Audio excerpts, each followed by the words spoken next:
आपका स्वागत है गणित के गुरुजी यूट्यूब एजुकेशनल चैनल पर। दोस्तों आज का जो वीडियो है वह है स्पीडी की रिवाइज योरसेल्फ रेलवे सामान्य विज्ञान वॉल्यूम 2 पर आधारित। दोस्तों यह स्पीडी की 2023 की न्यू एडिशन की बुक है। इसमें सन 2022 तक जितने भी रेलवे एग्जाम्स में प्रश्न पूछे गए हैं वे सभी इसमें दिए गए हैं। दोस्तों यह रेलवे की सामान्य विज्ञान की बुक केवल रेलवे के लिए ही नहीं बाकी अन्य जितनी भी परीक्षाएं होती हैं जिनमें सामान्य विज्ञान के प्रश्न पूछे जाते हैं उन सभी प्रतियोगिता परीक्षाओं के लिए उपयोगी है। दोस्तों इस बुक में बहुत सारे सेट्स दिए गए हैं, तो दोस्तों आपके लिए बहुत अच्छा अवसर है कि हमारे इस चैनल पर बिल्कुल शुरू से इस बुक की शुरुआत हो रही है। तो आइए हमारे साथ इस बुक को पूरा कीजिए और अपनी तैयारी को बेहतर कीजिए। दोस्तों आज हम करेंगे स्पीडी की वस्तुनिष्ठ सामान्य विज्ञान रिवाइज योरसेल्फ सेट नंबर 139। तो चलिए दोस्तों फिर शुरू करते हैं। पहला प्रश्न, श्वसन में किस गैस की आवश्यकता हमारे शरीर को होती है? दोस्तों श्वसन में ऑक्सीजन गैस की आवश्यकता हमारे शरीर को होती है। अगला प्रश्न, प्रश्न नंबर 2, विद्युत अपघटन द्वारा किसे शुद्ध किया जाता है? दोस्तों विद्युत अपघटन द्वारा एल्यूमिनियम को शुद्ध किया जाता है। अगला प्रश्न, प्रश्न नंबर 3, प्रकाश संश्लेषण के दौरान हरे पौधे किस गैस का अवशोषण करते हैं? दोस्तों प्रकाश संश्लेषण के दौरान हरे पौधे कार्बन डाइऑक्साइड गैस का अवशोषण करते हैं। अगला प्रश्न, प्रश्न नंबर 4, निकट दृष्टि दोष के लिए किस लेंस की आवश्यकता होती है? दोस्तों निकट दृष्टि दोष के लिए अवतल लेंस की आवश्यकता होती है। अगला प्रश्न, प्रश्न नंबर 5, किस कारण से तारे टिमटिमाते नजर आते हैं? दोस्तों अपवर्तन के कारण तारे टिमटिमाते नजर आते हैं। अगला प्रश्न, प्रश्न नंबर 6, कोका कोला का खट्टा प्रभाव किस अम्ल के कारण होता है? दोस्तों कोका कोला का खट्टा प्रभाव फास्फोरिक एसिड के कारण होता है। अगला प्रश्न, प्रश्न नंबर 7, मछली उत्पादन किससे संबंधित है? दोस्तों मछली उत्पादन नीली क्रांति से संबंधित है। अगला प्रश्न, प्रश्न नंबर 8, परमाणु ऊर्जा आयोग का गठन कब हुआ था? दोस्तों परमाणु ऊर्जा आयोग का गठन 1948 में हुआ था। अगला प्रश्न, प्रश्न नंबर 9, हरित क्रांति सबसे अधिक सफल किन राज्यों में रही? दोस्तों हरित क्रांति सबसे अधिक सफल पंजाब, उत्तर प्रदेश और हरियाणा इन सभी राज्यों में सफल रही। अगला प्रश्न, प्रश्न नंबर 10, भारत में किस फसल को हरित क्रांति का सर्वाधिक लाभ हुआ? दोस्तों भारत में गेहूं फसल को हरित क्रांति का सर्वाधिक लाभ हुआ। अगला प्रश्न, प्रश्न नंबर 11, इनमें से किस स्थान पर प्राकृतिक पोताश्रय स्थित है? दोस्तों इनमें से मुंबई स्थान पर प्राकृतिक पोत आश्रय स्थित है। अगला प्रश्न, प्रश्न नंबर 12, पास्कल ने किसका आविष्कार किया था? दोस्तों पास्कल ने कैलकुलेटर का आविष्कार किया था। अगला प्रश्न, प्रश्न नंबर 13, टेलीफोन का आविष्कार किसने किया था? दोस्तों टेलीफोन का आविष्कार ग्राहम बेल ने किया था। अगला प्रश्न, प्रश्न नंबर 14, माइकल फैराडे ने किस उपकरण की खोज की थी? दोस्तों माइकल फैराडे ने डायनेमो उपकरण की खोज की थी। अगला प्रश्न, प्रश्न नंबर 15, मार्कोनी ने निम्न में से किस उपकरण की खोज की थी? दोस्तों मार्कोनी ने रेडियो उपकरण की खोज की थी। अगला प्रश्न, प्रश्न नंबर 16, भाप इंजन का आविष्कार किसने किया था? दोस्तों भाप इंजन का आविष्कार जेम्स वाट ने किया था। अगला प्रश्न, प्रश्न नंबर 17, हवाई जहाज का आविष्कारक कौन था? दोस्तों हवाई जहाज के आविष्कारक राइट ब्रदर्स थे। अगला प्रश्न, प्रश्न नंबर 18, रदरफोर्ड निम्न में से किस उपकरण की खोज के लिए जाने जाते हैं? दोस्तों रदरफोर्ड नाभिक की खोज के लिए जाने जाते हैं। अगला प्रश्न, प्रश्न नंबर 19, परमाणु संख्या की खोज किसने की थी? दोस्तों, परमाणु संख्या की खोज मोसले ने की थी। अगला प्रश्न, प्रश्न नंबर 20, डायनामाइट का आविष्कार किसने किया था? दोस्तों, डायनामाइट का आविष्कार अल्फ्रेड नोबेल ने किया था। अगला प्रश्न, प्रश्न नंबर 21, प्रोटॉन की खोज किसने की थी? दोस्तों, प्रोटॉन की खोज गोल्डस्टीन ने की थी। अगला प्रश्न, प्रश्न नंबर 22, इंसुलिन की खोज किसने की थी? दोस्तों, इंसुलिन की खोज बेटिंग एवं बेस्ट ने की थी। अगला प्रश्न, प्रश्न नंबर 23, एसी मोटर का आविष्कारक कौन है? दोस्तों, एसी मोटर का आविष्कारक निकोलो टेस्ला है। अगला प्रश्न, प्रश्न नंबर 24, परमाणु बम की खोज किसने की थी? दोस्तों, परमाणु बम की खोज ऑटो हान ने की थी। अगला प्रश्न, प्रश्न नंबर 25, रॉन्टजन ने किसकी खोज की थी? दोस्तों, रॉन्टजन ने एक्सरे की खोज की थी। अगला प्रश्न, प्रश्न नंबर 26, हवा में ध्वनि का वेग कितना होता है?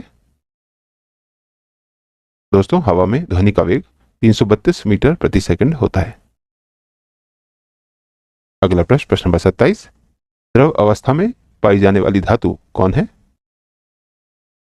दोस्तों, पारा धातु द्रव अवस्था में पाई जाने वाली धातु है। अगला प्रश्न, प्रश्न नंबर 28, मानव शरीर का सामान्य तापक्रम फ़ारेनहाइट में कितना होता है? दोस्तों, मानव शरीर का सामान्य तापक्रम 98.6 फ़ारेनहाइट होता है। अगला प्रश्न, प्रश्न नंबर 29, विटामिन डी की कमी के कारण बच्चों में कौन सा रोग होता है? दोस्तों, विटामिन डी की कमी के कारण बच्चों में रिकेट्स रोग होता है। अगला प्रश्न, प्रश्न नंबर 30, स्कर्वी रोग किस विटामिन की कमी के कारण होता है? दोस्तों, स्कर्वी रोग विटामिन सी की कमी के कारण होता है। अगला प्रश्न, प्रश्न नंबर 31, प्रोटीन सबसे ज्यादा किसमें पाया जाता है? दोस्तों, प्रोटीन सबसे ज्यादा मशरूम और सोयाबीन में पाया जाता है, इसलिए ऑप्शन सी, ए और बी दोनों इसका सही उत्तर होगा। अगला प्रश्न, प्रश्न नंबर 32, प्रोटॉन की खोज किस वर्ष हुई थी?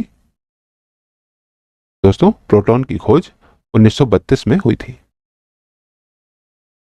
अगला प्रश्न, प्रश्न नंबर 33, नाभिकीय विकिरण का सर्वाधिक प्रभाव सबसे पहले मानव शरीर के किस अंग पर पड़ता है? दोस्तों, नाभिकीय विकिरण का सर्वाधिक प्रभाव सबसे पहले मानव शरीर की त्वचा पर पड़ता है।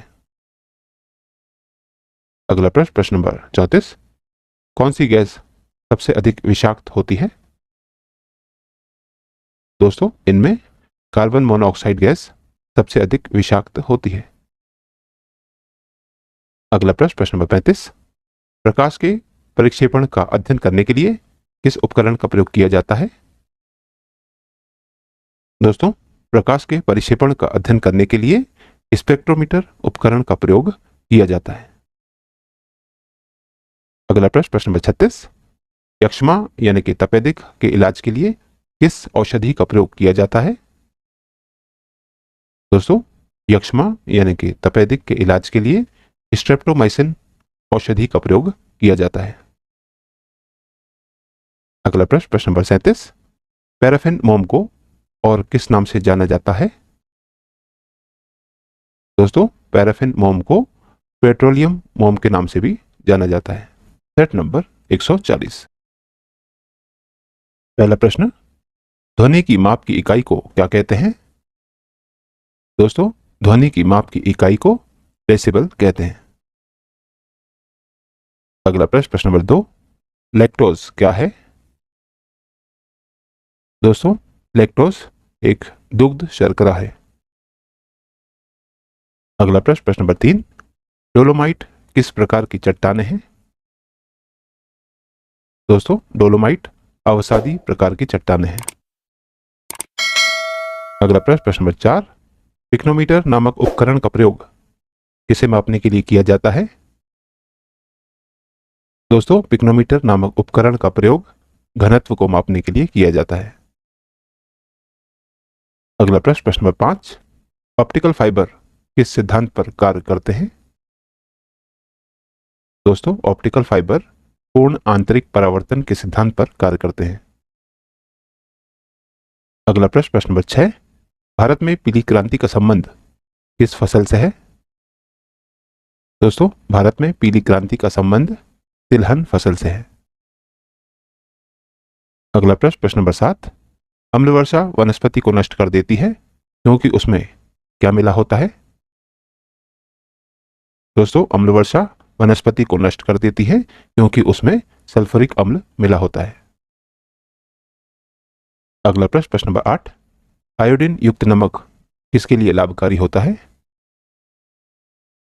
दोस्तों, आयोडीन युक्त नमक थायराइड के लिए लाभकारी होता है। अगला प्रश्न, प्रश्न नंबर 9, विषयों के अध्ययन को क्या कहा जाता है? दोस्तों, विषयों के अध्ययन को टॉक्सिकोलॉजी कहा जाता है। अगला प्रश्न, प्रश्न नंबर 10, पक्षियों के अध्ययन को क्या कहते हैं? दोस्तों, पक्षियों के अध्ययन को ऑर्निथोलॉजी कहते हैं। अगला प्रश्न, प्रश्न नंबर 11, हमारे सौरमंडल का सबसे चमकीला ग्रह कौन है? दोस्तों, हमारे सौरमंडल का सबसे चमकीला ग्रह शुक्र ग्रह है। अगला प्रश्न, प्रश्न नंबर 12, बहुलमापी का प्रयोग किसको मापने के लिए किया जाता है? दोस्तों, बहुलमापी का प्रयोग धारा, वोल्टता और प्रतिरोध ये सभी मापने के लिए किया जाता है, इसलिए ऑप्शन डी ये सभी इसमें सही उत्तर होगा। अगला प्रश्न, प्रश्न नंबर 13, किस प्रकाश घटना के कारण हीरे जगमगाते हैं और आकर्षक होते हैं? दोस्तों, प्रकाश का बहुलित आंतरिक परावर्तन की घटना के कारण हीरे जगमगाते हैं और आकर्षक होते हैं। अगला प्रश्न, प्रश्न नंबर 14, ऊंचाई के मापक के रूप में किस उपकरण का प्रयोग किया जाता है? दोस्तों, ऊंचाई के मापक के रूप में अल्टीमीटर उपकरण का प्रयोग किया जाता है। अगला प्रश्न, प्रश्न नंबर 15, वायुमंडलीय दाब को मापने के लिए किस उपकरण का प्रयोग करते हैं? दोस्तों, वायुमंडलीय दाब को मापने के लिए बैरोमीटर उपकरण का प्रयोग करते हैं। अगला प्रश्न, प्रश्न नंबर 16, वर्षा के माप के लिए किस उपकरण का प्रयोग करते हैं? दोस्तों, वर्षा के माप के लिए रेन गेज उपकरण का प्रयोग करते हैं। अगला प्रश्न, प्रश्न नंबर 17, भूकंप मापी यंत्र को क्या कहते हैं? दोस्तों, भूकंप मापी यंत्र को सिस्मोग्राफ कहते हैं। अगला प्रश्न, प्रश्न नंबर 18, विद्युत धारा की प्रबलता की माप किस यंत्र से मापी जाती है? दोस्तों, विद्युत धारा की प्रबलता की माप गैल्वेनोमीटर यंत्र से मापी जाती है। अगला प्रश्न, प्रश्न नंबर 19, ताप नियंत्रित करने में किस यंत्र का प्रयोग किया जाता है? दोस्तों, ताप नियंत्रित करने में थर्मोस्टेट यंत्र का प्रयोग किया जाता है। अगला प्रश्न, प्रश्न नंबर 20, गाड़ी द्वारा तय की गई दूरी अभिलिखित करने के लिए किस उपकरण का प्रयोग किया जाता है? दोस्तों, गाड़ी द्वारा तय की गई दूरी अभिलिखित करने के लिए ओडोमीटर उपकरण का प्रयोग किया जाता है। अगला प्रश्न, प्रश्न नंबर 21, पानी में ध्वनि की माप के लिए किस यंत्र का प्रयोग किया जाता है? दोस्तों, पानी में ध्वनि की माप के लिए हाइड्रोफोन यंत्र का प्रयोग किया जाता है। अगला प्रश्न, प्रश्न नंबर 22, दूध की शुद्धता को मापने वाले यंत्र को क्या कहते हैं? दोस्तों, दूध की शुद्धता को मापने वाले यंत्र को लैक्टोमीटर कहते हैं। अगला प्रश्न, प्रश्न नंबर 23, हृदय गति की जांच करने वाले यंत्र को क्या कहते हैं? दोस्तों, हृदय गति की जांच करने वाले यंत्र को कार्डियोग्राम कहते हैं। अगला प्रश्न, प्रश्न नंबर 24, घूमती हुई वस्तु की गति मापने में किस यंत्र का प्रयोग किया जाता है? दोस्तों, घूमती हुई वस्तु की गति मापने में गायरोस्कोप यंत्र का प्रयोग किया जाता है। अगला प्रश्न, प्रश्न नंबर 25, पीतल किसका मिश्रण है? दोस्तों, पीतल तांबे और जस्ते का मिश्रण है। अगला प्रश्न, प्रश्न नंबर 26, क्वांटम सिद्धांत का प्रतिपादन किसने किया था? दोस्तों, क्वांटम सिद्धांत का प्रतिपादन मैक्स प्लैंक ने किया था। अगला प्रश्न, प्रश्न नंबर 27, सल्फर का अणुसूत्र क्या होता है? दोस्तों, सल्फर का अणुसूत्र S8 होता है। अगला प्रश्न, प्रश्न नंबर 28, इलेक्ट्रॉन की खोज किस वर्ष हुई थी? दोस्तों, इलेक्ट्रॉन की खोज 1897 में हुई थी। अगला प्रश्न, प्रश्न नंबर 29, प्रोटीन के निर्माण में आधारभूत इकाई क्या है? दोस्तों, प्रोटीन के निर्माण में अमीनो अम्ल आधारभूत इकाई है। अगला प्रश्न, प्रश्न नंबर 30, लाल चींटियों व बिच्छू के डंक में कौन सा अम्ल पाया जाता है?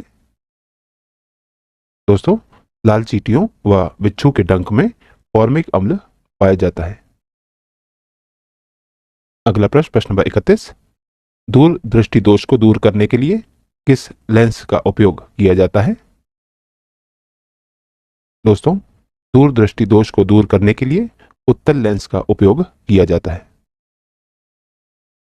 अगला प्रश्न, प्रश्न नंबर 32, ऑलिव रिडले किसकी जाति है? दोस्तों, ऑलिव रिडले कछुए की एक जाति है।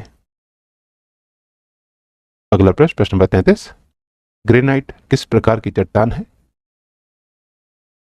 दोस्तों, ग्रेनाइट आग्नेय प्रकार की चट्टान है। अगला प्रश्न, प्रश्न नंबर 34, पेट्रोलियम किसका मिश्रण है? दोस्तों, पेट्रोलियम हाइड्रोकार्बन का मिश्रण है। अगला प्रश्न, प्रश्न नंबर 35, अंकलेश्वर और कलोल दो तेल क्षेत्र कहाँ स्थित हैं?